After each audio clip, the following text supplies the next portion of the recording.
Alrighty, so let's continue with our multiplying and dividing by powers of 10. So I need to share the PowerPoint. Alrighty, so there all of you should be able to see the PowerPoint. And for those of you hopefully that did the homework, here are the answers.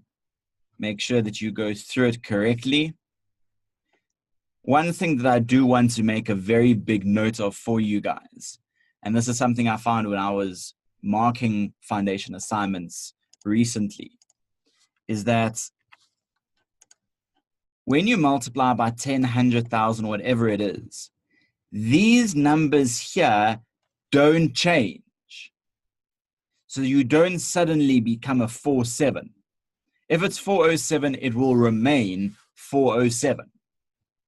If it's 56, it will remain 56. It won't become 506. It won't become 65. It won't become anything of that sort. And no matter how many digits you have, here you have a 5, 4, 6, 7. That 5, 4, 6, 7, you need to put all the digits in that order. All right.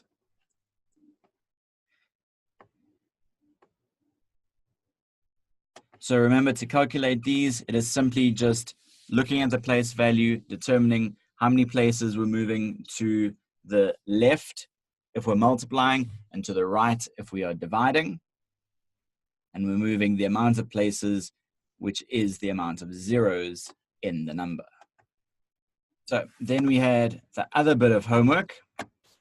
Here are the answers. So you had to determine what multiplied by 10 would give this answer, or by 100, or by 1,000.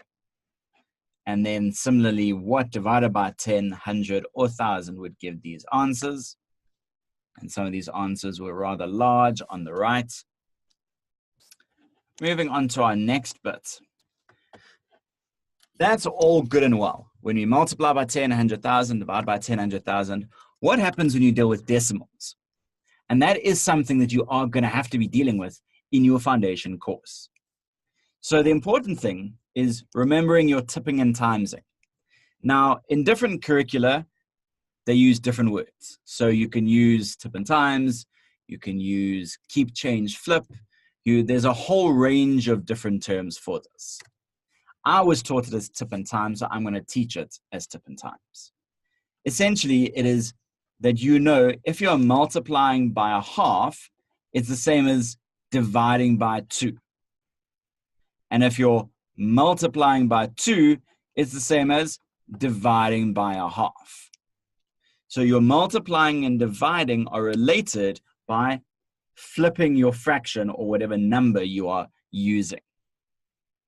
So using that same idea, if we have 0.1, 0.1 is a tenth, 0.01 is a hundredth, and 0.001 is a thousandth.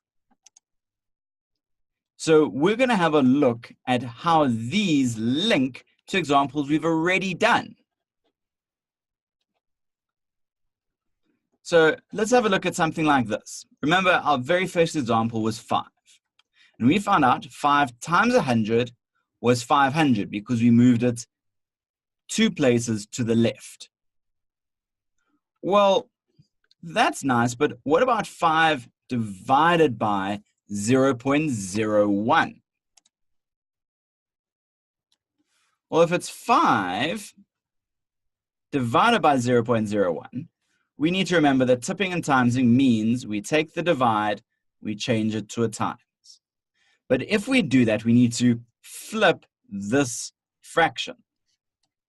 So 0.01 is 1 over 100. So therefore, when we tip and times, it will become 100 over 1. But this is actually exactly the same as this, because it is now 5 times 100. So that is actually 500 as an answer. So we can see that timesing by 100, dividing by 0.01 are actually the same thing. just as dividing by 10 and timesing by 0.1, we're going to see are exactly the same thing as well. So we are dividing by 10 here, timesing by 0.1. So this 0.1 is 1 over 10. So when we change the sign,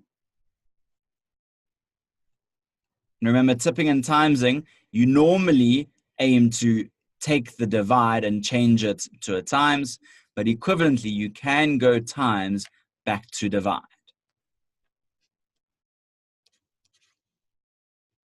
So here it is 5 divided by 10, which is 0.5. So these are totally equivalent statements, these top two and the bottom two.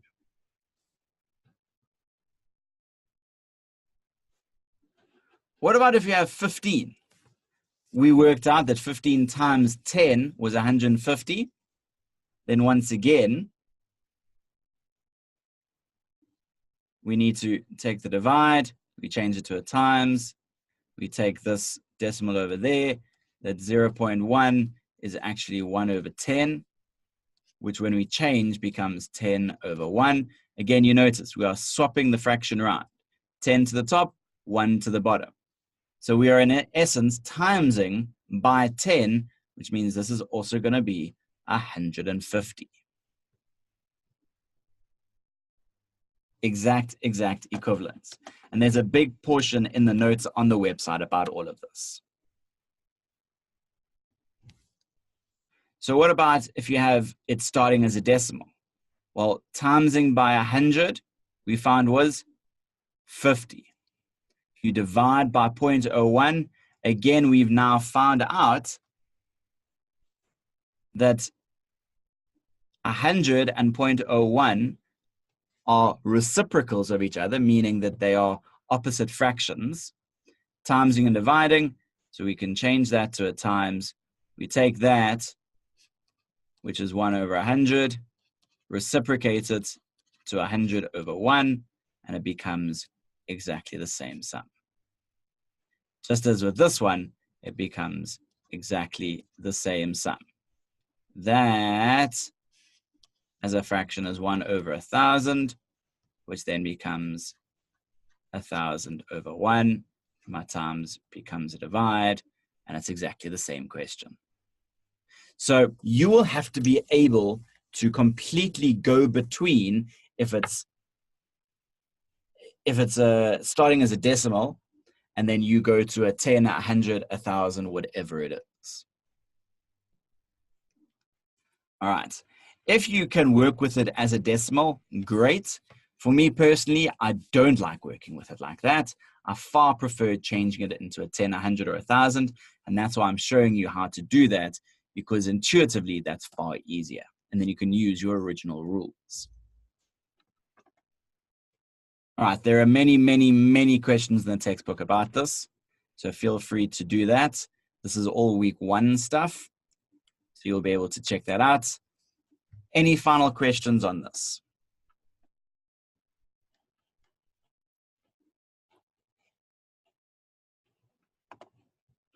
All right, what you can do, even if you wanted to, is try and take these and see if you can get the decimal version. So if I am multiplying by 10 here, I could also be dividing by 0.1, dividing by 0.01, dividing by 0.0001.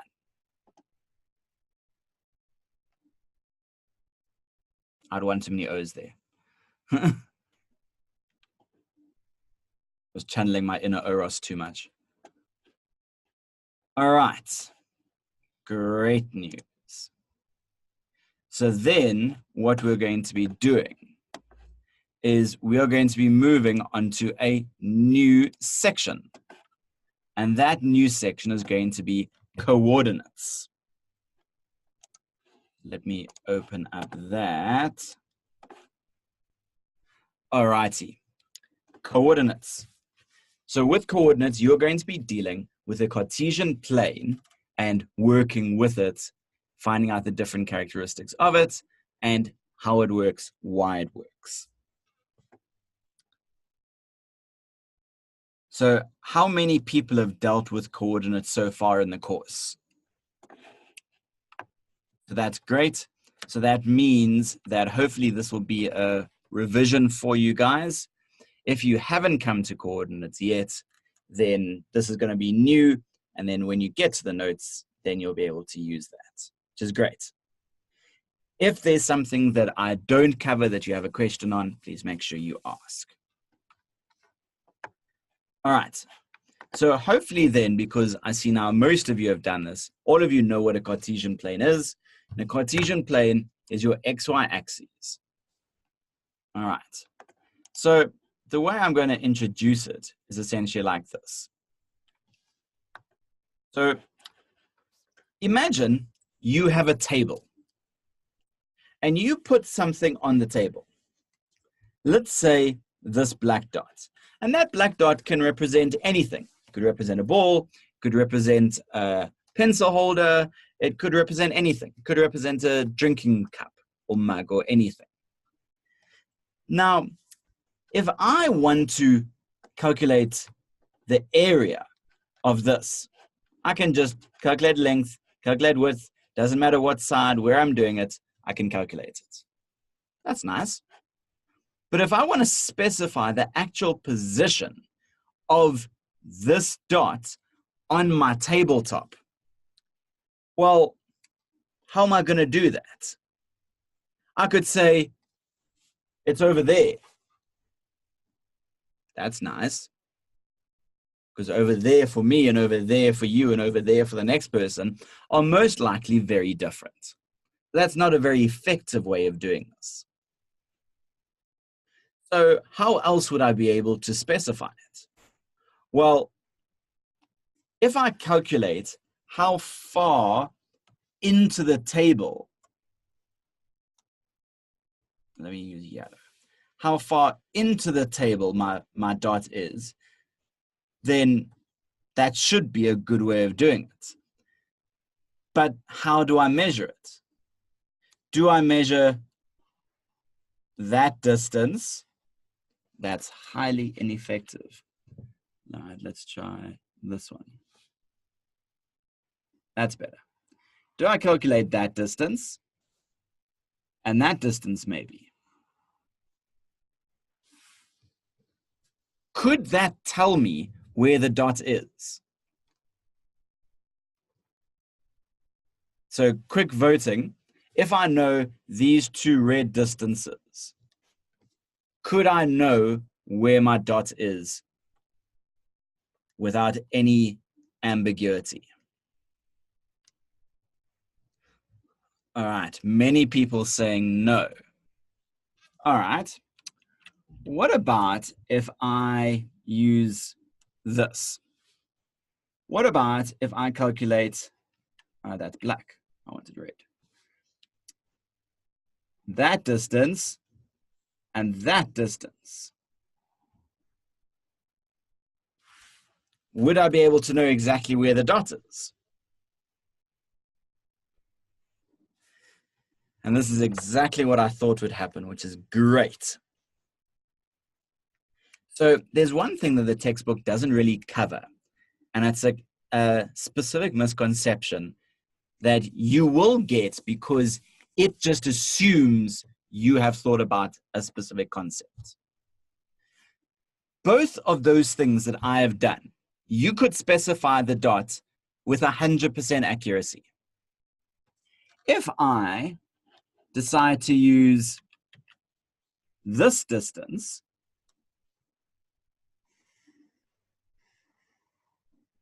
and this distance, again, I could definitely specify where the dot is. And if I decided to specify that distance and that distance, I could definitely specify where the dot is. But all of you are probably now looking at me and saying, no, because you always calculate stuff from here. You go up for the Y, you go there for the X. I know what I'm doing. Well, what I'm doing is before the knowledge that you think you have already. Because you in doing that, are already making an assumption that I have not stated yet. And that assumption is that we are measuring from this corner. So just think about that for a second. What if I don't measure from this corner? What if I measure from this corner?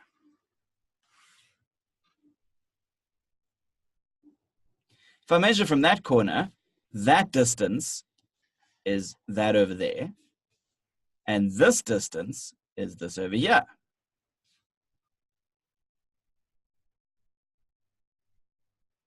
And if I have these two distances from this corner, I'd get to that dot, won't I?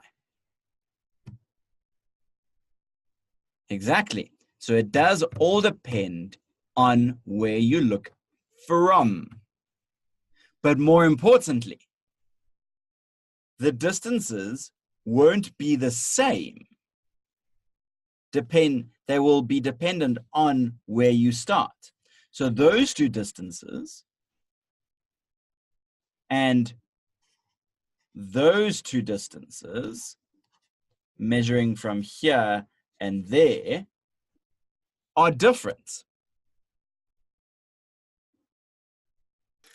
And this is why there are three things that would normally have to be specified. First of all, where are you measuring from? The horizontal distance and the vertical distance. And this is why when using a Cartesian plane, you always need to show where the origin is. And if you're unsure what I mean by origin, I mean the starting point of where we calculate. So hopefully that has thrown a little bit of a curveball for you. But this sort of concept is very important because this shows you the reason why the Cartesian plane is actually set up the way that it is. So here's my Cartesian plane. So I have my y-axis here, and it goes on indefinitely up and down. We have my x-axis there. And importantly, my x is always my horizontal, my y is always my vertical. And this intersection point has the circle around it, and that circle is representing the 0.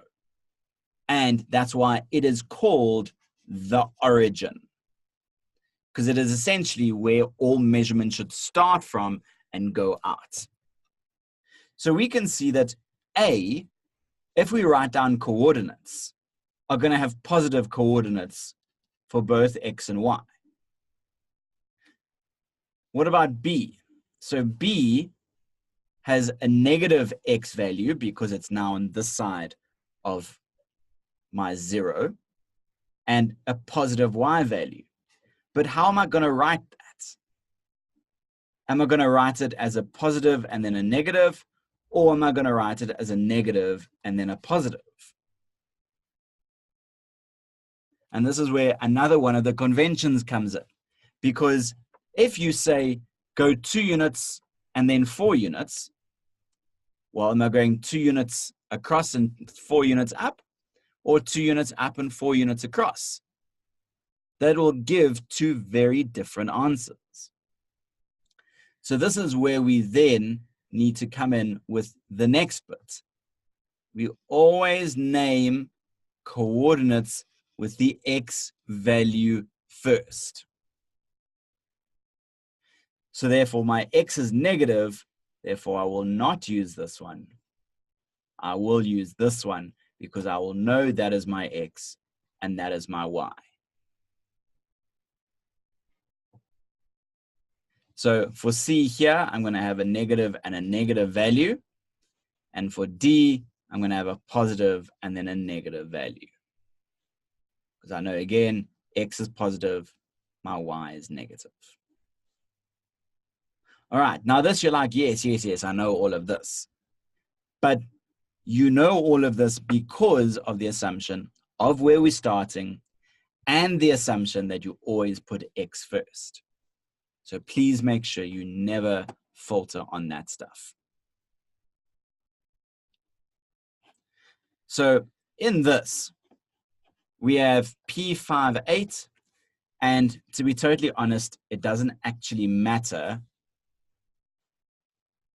if you write it as 58 or 5 semicolon 8.